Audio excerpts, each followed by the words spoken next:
How to Launch a Spiritual Attack on Your Enemy by Sopians. Copyright Sopians. All rights reserved. Introduction. Life is a war, and the earlier you understand that, the better. You must be ready to fight, and you don't want to be at the mercy of life. You always want to be on the offensive, not defensive. That is the only way you can win a war. I've never heard anyone won a war by being on the defensive. The winner is always on the offensive, because that gives him an advantage in turning the tides of the war to his side. In this world, there are ruthless and heartless men, and the earlier you are aware of this, the better. It is important so that when you meet them, you are prepared. Perhaps someone has done something you don't like. They've declared a war on you. They are after your life, or are targeting someone or something valuable to you. Maybe they've robbed you of your assets or committed a heinous act against you, and now you're seeking revenge or attack on them. If that's the case, this book is for you. Nevertheless, note that this book is intended for a specific purpose. It should only be used when fighting a just cause. It must be a just cause, or it will backfire, because evil cannot fight evil. Only good can overcome evil. Remember, vengeance belongs to the Lord, and he will execute it on your enemies through you. Many people mistakenly believe that the Lord himself will descend from heaven to exact vengeance on their enemies. But years passed, and nothing happened. The truth is, vengeance will be carried out by you. Unless you take action, nothing will change. Waiting indefinitely will only lead to frustration, and events you attribute to your enemy's misfortune might not be because they've done you bad. Other factors may be involved, but intentional and deliberate action on your part is what brings results. In this book, I will share with you a strategy for launching a spiritual attack on your enemies. This is a short book. I've deliberately kept it concise because I value your time. My goal is to provide you with clear, direct information. You should be able to finish reading this within 1 hour if you're a slow reader, or in just 35 minutes if you're a fast reader. Chapter 1. The Foundation. Let's lay a quick foundation for this book before we dive deep. Humans are the most sophisticated creature on Earth. They possess power and authority. They have conquered lands, seas, air, planets, and even ventured into the space. They have dominated the skies and the seabeds. All of this is possible thanks to the power given to them, the power to dominate, rule, and multiply all over the earth. Humans are made up of spirit, soul, and body.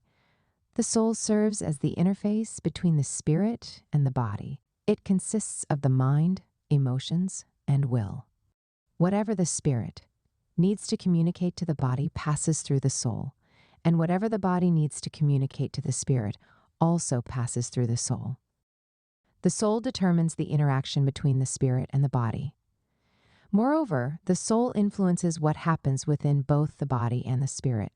For example, if your body sees a cat, your mind could interpret it as a fox. Similarly, if your body experiences pain, your emotion can influence how you perceive it, either as good or bad. If your body feels discomfort in a noisy environment, your will might tell you to endure it because you're doing something important, or to leave there because it can be done later. In essence, everything that happens in your body is influenced by your soul, and the same applies to your spirit. Your spirit may carry truths, but it's your soul that determines whether they are accepted or not. For instance, your spirit might believe in abundance, while your soul might insist on scarcity. Your spirit might acknowledge health, but your soul might claim sickness. The level to which you develop your soul determines the extent to which you enjoy the blessings available in your spirit. The information I'm sharing with you now is entering your soul. It will first be processed there before it reaches your spirit. If your soul does not accept what I'm sharing, it will not work. Belief resides in the soul. Faith and understanding are developed in the soul. When your soul, your mind, emotions, and will accepts this teaching, you'll be able to apply the lessons, take actions, and see results. Faith comes from believing in your mind, feeling inspired or good about what I'm sharing, and being ready to take action through your will. Together, these elements culminate in faith. Understanding this concept is crucial for success and winning battles in life. Chapter 2. The Cause. Now, what is the cause you are pursuing? Is it good or evil? I urge you to pursue a good cause, because only a good cause yields meaningful and just results.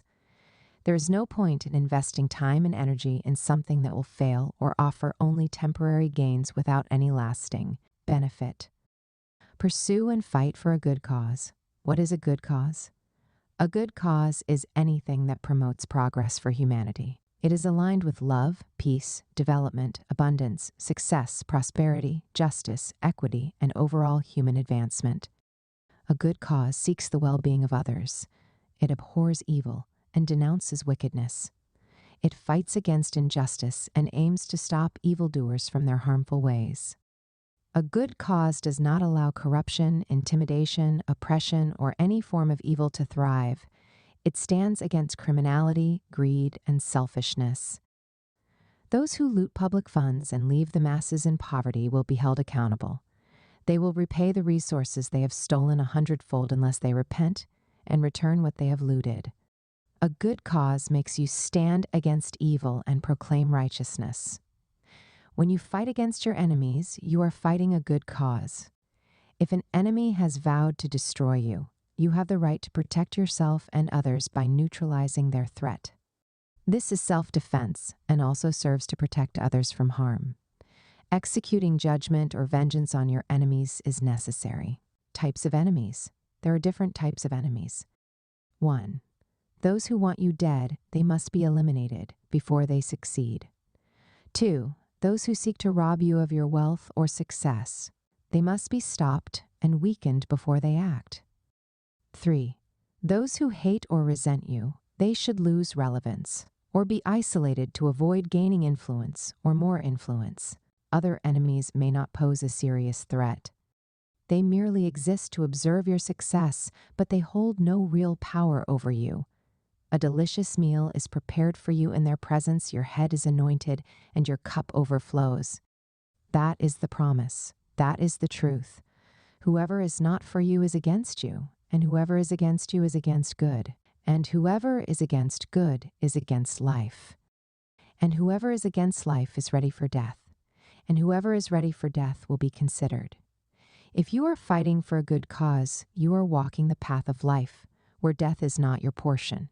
You are aligned with the forces of nature, and nature will protect you. Chapter 3. The Law. There are laws that govern this subject, and that's what we'll discuss here. Anyone familiar with the concept of law understands that it is not something to be taken lightly or trivialized. For instance, the law of gravity dictates that anything thrown upward must come down unless counteracted by a stronger anti-gravity force, the law of aerodynamics. Similarly, the law of flotation states that any object will float if it can displace enough water equal to its weight.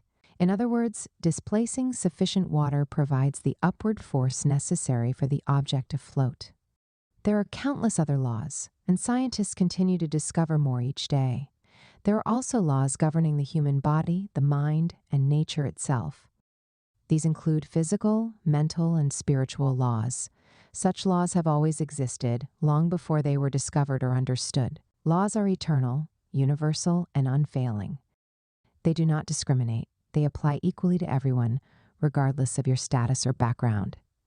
This impartiality is a great advantage because it provides a level playing field for all.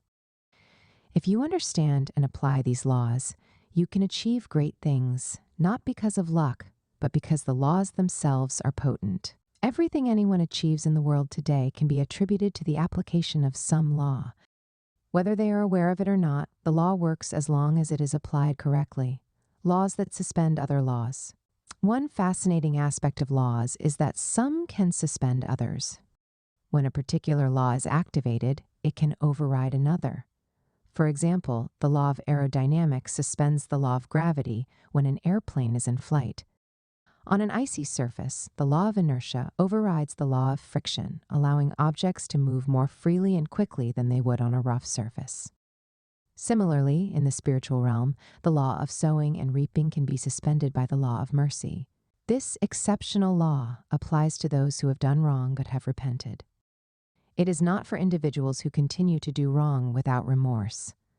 I discuss this topic in more detail in my book, Exceptional Laws: Natural and Supernatural Laws. Laws can be categorized as natural or supernatural. Natural laws operate within the realm of nature, while supernatural laws function at a higher spiritual level. Within the human body, natural laws govern its proper functioning. These laws protect the body from diseases and infections, regulate metabolic processes, and ensure that essential activities such as sleeping, breathing, digestion, reproduction, and excretion occur as they should. To launch a spiritual attack on your enemy, you must be able to operate within the jurisdiction of specific spiritual laws. The choice of law to engage depends on the situation and the nature of your enemy. The law of faith. The law of faith states that whatever you truly believe will come to pass. Many may argue that this is not true because they have believed a lot of things that didn't come to pass. Let me clarify. What we often call belief is not genuine belief. Belief is not merely agreeing with or accepting something. True belief involves holding something in your heart, confessing it consistently, and acting upon it until the desired results manifest. Genuine belief begins in the heart and is demonstrated through your acts. Most people give up when they don't immediately see the results of what they claim to believe. This lack of persistence is evidence of absence of belief. When you genuinely believe, you are fully convinced that the outcome is already present and certain. It's like receiving a bank notification for a deposit. Once you've seen the alert, why would you doubt the money is in your account? Many people mistake hearing or agreeing with an idea for belief. However, the law of faith is a law of certainty and full assurance. It cannot fail. The waiting period. Here's something crucial you should know. There is a waiting period between when you apply your faith and when you see results. This time, called a gestation period, is the period between when you plant a seed and reap the harvest. You don't plant a seed today and expect it to bear fruit immediately. The same principle applies to faith.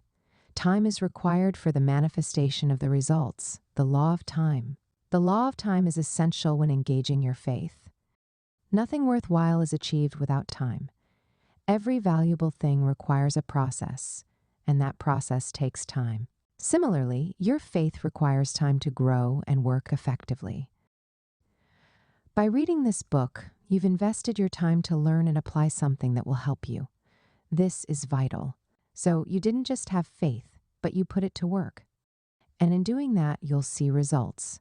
The amount of time needed to see results depends on the situation. Some situations have a short gestation period, while others have a longer one. Don't give up on your faith because the process takes longer than expected. Be confident that the results will come, whether sooner or later. This assurance eliminates worry or anxiety. The attitude of faith is the attitude of rest, when you are at peace with the word you've received and you are confident everything will work out as it should.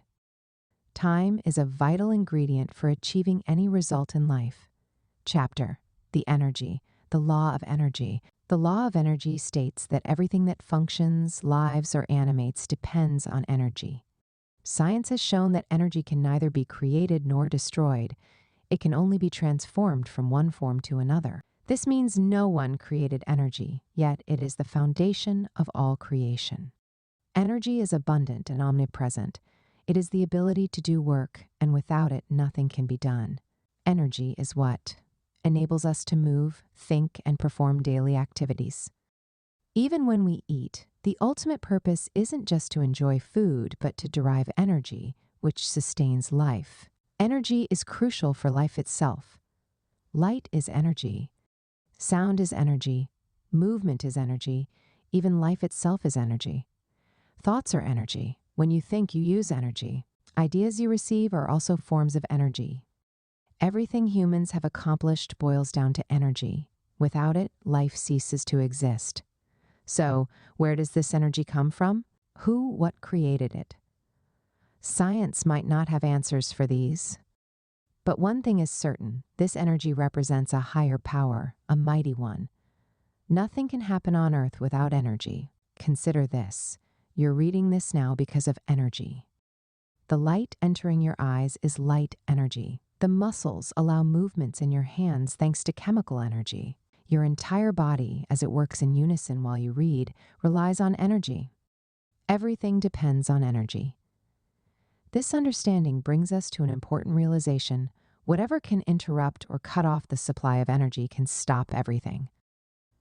If you want to incapacitate an enemy, you focus on cutting off their source of energy because it powers everything they do.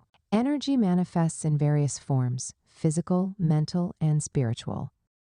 In this context, spiritual energy is most significant. If your enemy wields a weapon, it is powered by the hand that holds it. Destroy the hand, and you render the weapon useless. This principle applies universally. By targeting the source of your enemy's energy, you weaken them completely. In the spiritual realm, the primary source of your enemy's energy is their spirit. If their spirit has been corrupted by evil, you have the right to strike. But how do you effectively engage the law of energy in this context? The law of the word. The law of the word states that nothing can be created or destroyed except by the word. Remember, energy can neither be created nor destroyed, but the word can create or destroy things. It is because the word is the energy itself. Do you know how powerful the word is? Its impact is beyond description. Imagine one element capable of influencing everything.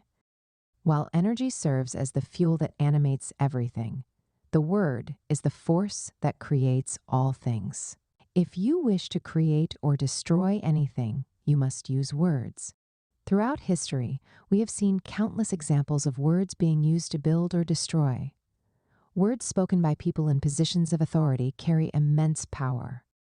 If you are a person of authority, your words carry weight and can wield influence. However, words will hold no value unless you understand their power. If everything was created by the word, then anything can also be destroyed by it. The key lies in your understanding of the word and how you use it. The operating system. Before using this software, you need an operating system, your mind. Your mind is where you develop an understanding of the word and build your faith. To effectively wield the power of words, you must cultivate clarity and conviction. Preparation for execution. To engage your enemy, you must first prepare your weapon, the word. Here are essential truths about the word. 1. All things originate from it. Everything, including your enemy, came into existence through the word. 2. Thoughts and actions stem from it. Every action begins with a word, spoken or unspoken. 3. Words are indispensable. Nobody can accomplish anything without the agency of the word. 4. Words create and destroy. The word is the only tool capable of creating or destroying things in the spiritual realm. No distance or resistance in the spirit. Words transcend distance, resistance, or hindrance when spoken with conviction. 6.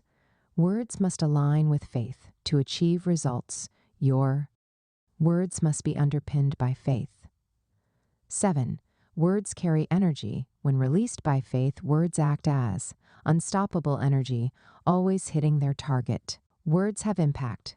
Every word, whether intentional or unintentional, produces results.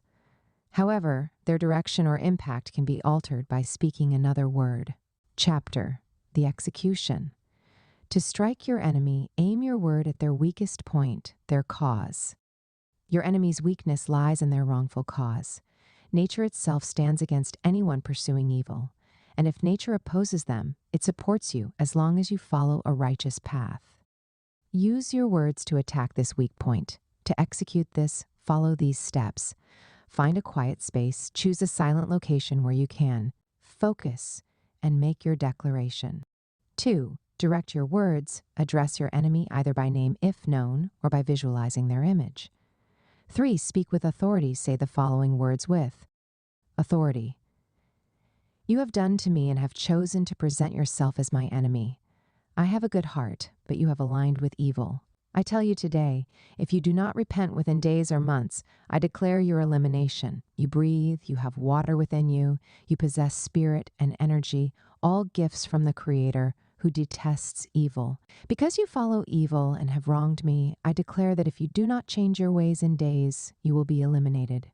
You have no authority over my life, no influence over my affairs. I walk in triumph and subdue all your manipulations against me. 4. Repeat the declaration.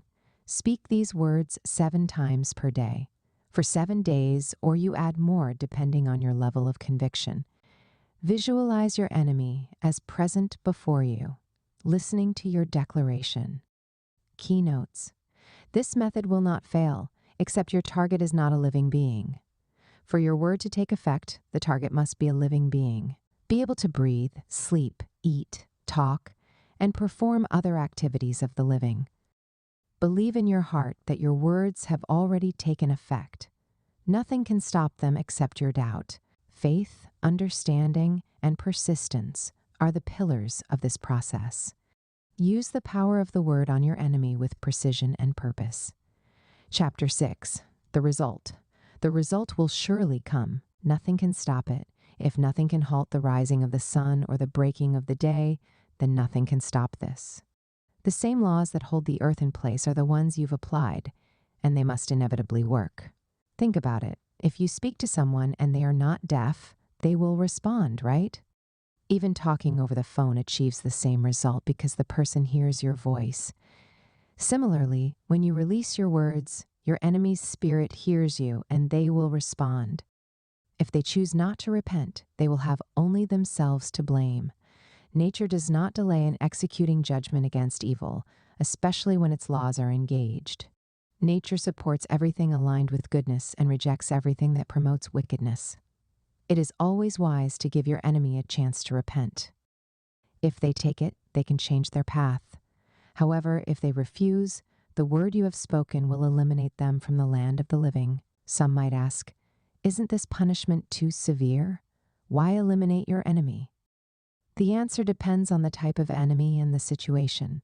Some adversaries show no mercy and are prepared to destroy you at the first opportunity. If you show leniency or hesitate, you may end up regretting it. Enemies do not show mercy. They are relentless and aim to eliminate you. Do not give them a chance to strike. In my experience, I've seen results in this area. Many who came against me repented, sparing themselves from destruction. However, for those who refused, I was astonished by how swiftly they were removed. Evil prevails when we permit it, while light shines when we allow it. For years, I've used this principle to gain dominion over wickedness and injustice, and it has worked consistently. Chapter 7. The legacy. Evil will always exist in the world whether we like it or not. There will always be people who have sold their souls to darkness. Some individuals, for reasons known or unknown, will be unhappy with you and choose to act as your enemies. That is why this principle is so important. You must prepare yourself to face such adversaries. You cannot let an evil person cut your life short or steal what is rightfully yours. You must fight for your life and your destiny. Your life's assignment will not please everyone, and not everyone will support you. When someone attacks you or comes after you, do not take it lightly. Take decisive action to protect yourself. In life's journey, your priority is you first. You first. You must put yourself first in all circumstances. Do not allow anyone or anything to take precedence over your well-being. Some may label this as selfish, but they fail to understand the truth. If you are not alive and well, you cannot help anyone else. Ironically, people will move on from you faster than you might imagine. If you sacrifice yourself for others without preserving your own life and purpose, you are the one who will lose in the end. To serve your Creator and fulfill your mission, you must prioritize yourself and your assignment on earth. This is what enables you to help others effectively and create lasting impact. When you preserve yourself, you not only secure your future but also pave the way for the next generation. The law of self-preservation mandates that everyone should care for their own well-being and pursue what aligns with their purpose on earth. If you are in a relationship that drains you or engaging in something that does not bring you joy, the worst disservice you can do is to remain stuck.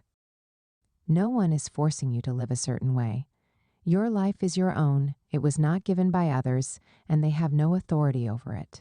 While people may influence us and shape our decisions, ultimately, your life is 100% your responsibility. No one else will bear the consequences of your choices but you. So, live your life intentionally and wisely. Avoid trivializing your goals or being swept up by the opinions of others. Focus on what works for you and leave behind what does not. Honor your agreements, but avoid overcommitting to things you cannot deliver. There is immense joy in living a life that is true to you, one that is fulfilling and meaningful. I see you stepping into a new level of progress and success. Embrace it wholeheartedly.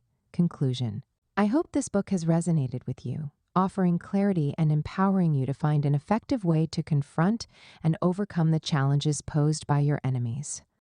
Life is a battlefield, and understanding how to engage in spiritual warfare is not just about defense. It's about taking bold, decisive action to protect your purpose, your peace, and your future.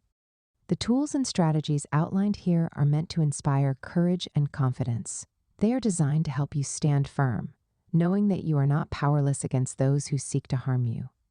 The principles you've learned are a reminder that you have the strength and authority to claim victory over every adversity. As you apply these insights, always remember the ultimate goal: to align yourself with truth and justice, and to walk in the fullness of your purpose. This journey is about more than defeating your enemies. It's about growing stronger, wiser, and more resilient in the process. Now, step forward with conviction. The battles you face are opportunities to claim the triumph that is already within you. Stand tall, stay focused, and let nothing hold you back. Your victory is assured. About the book. How to Launch a Spiritual Attack on Your Enemy is a guide for those who understand that life is a battlefield. Every day presents challenges, and waiting passively for justice is no longer an option in a world filled with ruthless and heartless individuals. This book is for anyone who has been wronged, those who have had their peace, assets, or dignity taken from them and are ready to take deliberate action in the spiritual realm to stand up for what is right. This isn't about reckless retaliation, but about fighting for justice with purpose and integrity. The book emphasizes that good always triumphs over evil and reminds readers that vengeance belongs to the Lord, executed through those who act justly. Through this step-by-step guide, readers will discover the tools they need to face adversaries, turn the tide of battles in their favor, and gain the confidence to take control of their circumstances. In this concise and straightforward manual, you'll learn how to align your actions with divine principles while seeking justice. Whether protecting something valuable or standing firm against those who declare war on you, this book equips you with strategies for intentional and strategic action. With its compact format designed for easy consumption, you can absorb its powerful lessons in under an hour. If you're ready to take charge of your destiny, How to Launch a Spiritual Attack on Your Enemy provides the clarity and confidence you need to face life's battles head-on and emerge victorious.